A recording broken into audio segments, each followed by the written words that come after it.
Hallelujah. आप मेरी बात को समझ रहे हैं कि नहीं समझ रहे? यहाँ पर परमेश्वर का दास प्रेरित पौलुस प्रीच कर रहा है। किनको?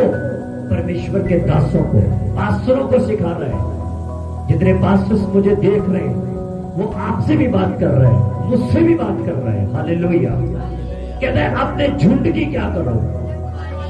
अब बहुत से पास्टर्स कभी प्रार्थना नहीं करते, कभी प्रेजेंस में नहीं बैठते, कभी उपवास नहीं करते, कभी बाइबल नहीं पढ़ते, कभी परमेश्वर के कामों के लिए, सेवा के लिए सीरियस नहीं होते। तो जब उनके पास कुछ लोग होते हैं तो उनमें से जब कुछ लोग दूसरी चर्च में जाना शुरू कर देते हैं तो वो पास्टर्स क्या करते हैं? उस पास्टर का विरोध करना शुरू कर देते हैं। हालेलुया। पहले तो जागे नहीं, पहले तो प्रार्थना नहीं की, पहले तो उपवास नहीं किए, पहले तो अपने झुंड के लिए जागे नहीं, मगर जब कोई एक परमेश्वर के दास दूसरे चर्च में वो जाने लगे तब हम उस पास्टर के विरोधी बन गए। तब हम पता क्या बोलते हैं पास्टर? कहते मेरी भेड़ें चुरा ली इसने, ये चोर है। हालेलुया। एक बार क्या हुआ कि साथ वाला एक बाड़ा था और दूसरे बाड़े में एक बाड़े की भेड़ें चली गई, वो बड़ी पतली थी। हाँ, और दूसरे बाड़े में चली गई और दूसरे बाड़े में उन्होंने क्या देखा कि हरी हरी घास है बहुत ज्यादा। हालेलुया। तो थोड़ा सा रास्ता बना हुआ था, उसमें से निकलकर वो उस बाड़े में चली गई और जब वहां पे चली गई तो वहां पे वो चारा खा के बहुत मोटी और तकड़ी हो गई। हालेलुया। और वहां उस बाड़े का जो पासवान था उस पास्टर्स को कहने लगा, कहता तू चोर है, कहता तूने मेरी भेड़ें चुरा ली है, कहता तूने मेरे लोग चुरा लिए। तो उस पास्टर जी ने पता क्या किया? बड़े नम्रता के साथ उत्तर दिया। कहता पास्टर जी, मैंने आपकी भेड़ें नहीं चुराई, आपकी भेड़ें इतनी कमजोर थी कि वो मेरे बाड़े में चरवाहा खाने के लिए आई हैं। अब वो यहाँ पर खाकर इतनी तकड़ी और इतनी मोटी हो गई है कि जिस रास्ते से वो आसानी से निकलकर आई थी अब वो वापस नहीं जा पा रही। हालेलुया। तारीफ करो। हालेलुया। हालेलुया। वो कहते मेरी गलती नहीं है, अब वो खा के इतनी तकड़ी हो गई है कि अब इधर से निकल नहीं रही। बहुत सारे लोग कहते उस पास्टर ने हमारी भेड़ें चोरी कर ली, उसने हमारे लोग चुरा लिए, उसने हमारे लोग छीन लिए। नो। अगर तुम अपने झुंड के लिए जाग रहे हो, अगर तुम अपने कलीसिया के लिए जाग रहे हो तो मैं कह रहा हूं, मैं आपसे बात कर रहा हूं, आपका झुंड सदा सुरक्षित रहेगा यीशु मसीह के नाम में। हालेलुया। हालेलुया। हालेलुया।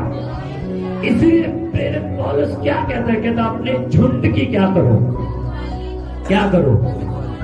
हाँ, क्या हम सारी रात सो के और सुबह 10 बजे उठ के क्या रखवाली कर सकते हैं अपने झुंड की?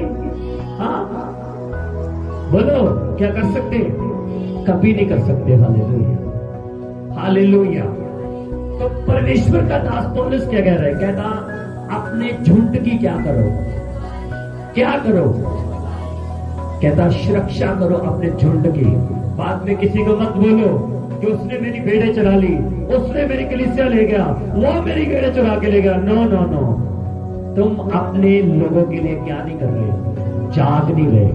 तुम अपने लोगों की क्या नहीं कर रहे? सुरक्षा नहीं कर रहे। हालेलुया। तुम्हें चाहिए था कि तुम अधिक से अधिक प्रेयर्स में रहते, अधिक से अधिक परमेश्वर की प्रेजेंस में रहते। जो परमेश्वर का दास प्रेजेंस में रहता है उसकी भेड़ें कोई नहीं चुरा सकता। हालेलुया।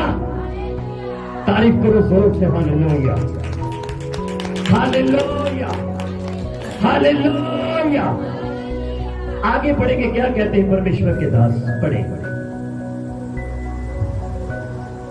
जो परमेश्वर की कलीसिया दी चरवाही करो। हाँ, उसने अपने ही लहू नाल मोल लिया है। क्या कहता है? कहता दूसरा क्या कहता है? कहता अपने झुंड की क्या करो? चरवाही करो। क्या करो? बोलो क्या करो? आपको पता है सुबह उठते लोग अपनी भेड़ों को, बकरियों को बाहर लेके जाते हैं। क्यों? कि वो हमेशा फ्रेश रहे। क्या रहे? और कहां पे लेके जाते हैं? जहां पे हरी हरी घास होती है। क्या होती है? ताकि उनकी भेड़े खाकर तकड़ी रहे, मजबूत रहे विश्वास में, मजबूत रहे प्रार्थना में, मजबूत रहे उपवास में, मजबूत रहे बाइबल में, मजबूत रहे परमेश्वर में। कहता अपने झुंड की क्या करो? चरवाही करो। पहले उसने क्या कहा? कहता रखवाली करो। हाँ, और बाद में क्या कहा? कहता उनके क्या करो? चरवाही करो। तो आपको पता है सबसे बढ़िया चारा क्या है जो झुंड के लिए, पेड़ों के लिए? परमेश्वर का वचन। हालेलुया। अगर तुम इस वचन को अपने लोगों को दे रहे हो, वो तगड़े होंगे,